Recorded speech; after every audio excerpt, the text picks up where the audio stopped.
sampaikan tetap berada dalam tahanan, tidak kondisinya baik-baik. Nanti tanggal 10 Juni akan kita diadakan bersama-sama nota pembelaan dari terdakwa sendiri maupun dari sebelumnya. Dengan demikian, Pak Jaksa dihadirkan nanti dalam persidangan berikutnya tanggal 10 Juni ya. Sidang ditutup.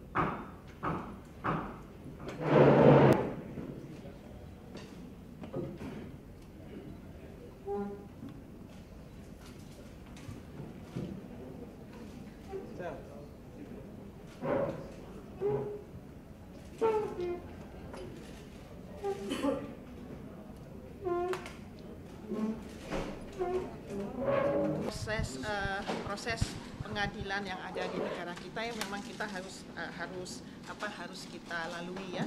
Tadi Pak JPU sudah menyampaikan bahwa SPA 15 sesuai dengan terjemahan merupakan gabungan.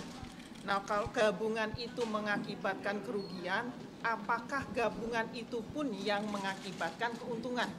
Jadi pertanyaannya harus sama ya. Kalau yang gabungan itu mengakibatkan kerugian, apakah gabungan itu pun yang mengakibatkan keuntungan?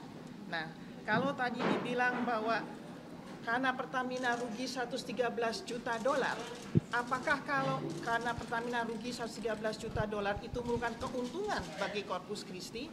Apakah keuntungan yang 91 juta yang Pertamina sekarang alami merupakan kerugian bagi Corpus Christi? Ini harus sama ya ininya ya. Terus tadi kalau misalnya disampaikan bahwa bahwa tidak ada back to back segala macam.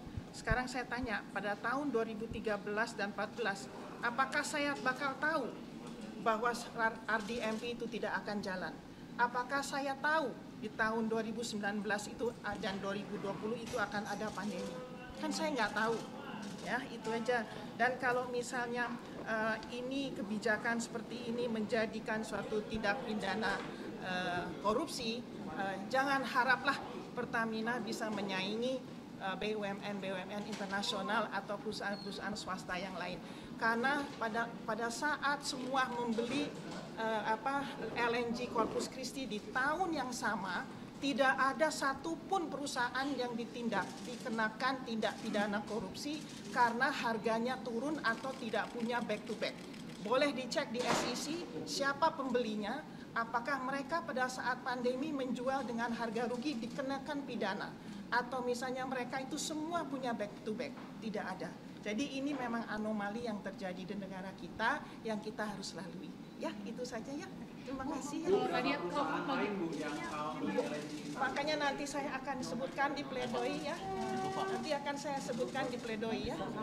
Jadi kalau saya tambahkan di situ ya. Jadi kalau mendengarkan tadi surat tuntutan, tadi Ibu kan bilang anomali. Kalau saya melihatnya mirip ya dengan apa yang dikatakan Ketua KPK, Wakil Ketua KPK, ketika menanggapi putusan selah Hakim Agung Gazalba. Ngawur katanya ya. Jadi itu sama, saya kira ini lebih ngawur lagi menurut saya.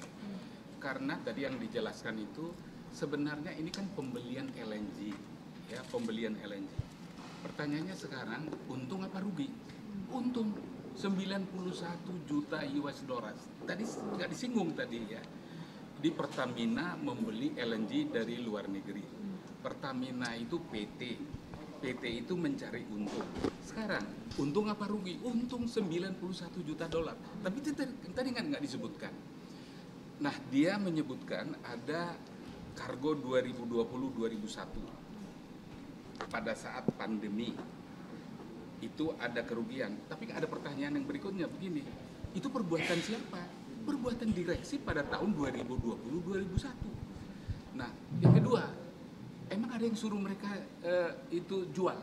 Kan mereka bisa tidak jual kan gitu kan. Jadi kalau tidak jual kan nggak rugi. Apalagi sekarang harga LNG itu tinggi. Jadi kalau dijual sekarang jauh lebih tinggi lagi. Nah itulah. Jadi kalau Alex Marwata mengatakan ya putusan eksepsi yang kemarin di pengadilan ini itu ngawur. Ini lebih ngawur lagi menurut saya. Karena itu hanya cerita. Ada blackmailing kan gitu ya. Yang sudah post factum kan gitu ya. Tentang dia menerima pekerjaan dari Blackstone. Itu kan sesudah dia lagi tidak di Pertamina dan tidak ada hubungan sebab akibat.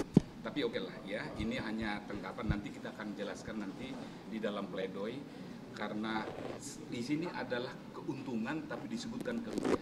Tapi bagaimana menjawab kalau tadi ada tudingan memperkaya diri sendiri senilai 1, sekian miliar tadi dalam proses pengadaan? Itu saya bekerja loh gini, saya mendapat tawaran itu setelah SPA 1 dan SPA 2 ditandatangani. Kalau misalnya saya mendapat manfaat, mestinya saya ketemu Blackstone itu sebelum Desember tanggal 1 2013. Lah saya ketemunya 2014 September. Dan itu gaji yang diterima selama hampir 1 tahun. Iya. Dan itu sudah dilaporkan ke pajak. Pajak. Ya, itu sudah dibayar dari apa yang diterima. Iya. Itu ada di pajak. Kalau itu konspirasi, ngapain dia lapor ke pajak kan gitu? Ya ngumpet-ngumpet aja kan gitu. Nah itu yang nggak masuk akal. Padahal sebenarnya hukum itu harus masuk akal. Jadi kalau kata-katanya Alex Marwata itu betul tuh, melukiskan ini. Kan dia bilang kan nulis ngawur katanya. Itu betul saya kira. Goyang lagi. Bisa apa? Oh, dengan seperti ini dan dia menagih ke Corpus Christi, diputuskan sepihak. Ya, jadi kalau kontrak itu kan sampai sekarang kan masih berjalan. Di dalam klausula di dalam kontrak itu, kalau dinyatakan itu korupsi, maka nanti akan diputuskan oleh Corpus Christi dan dia akan untung lebih besar. Ya, Jadi itu. artinya risiko yang lebih besar sekarang dipertaruhkan dengan surat tuntutan yang seperti ini.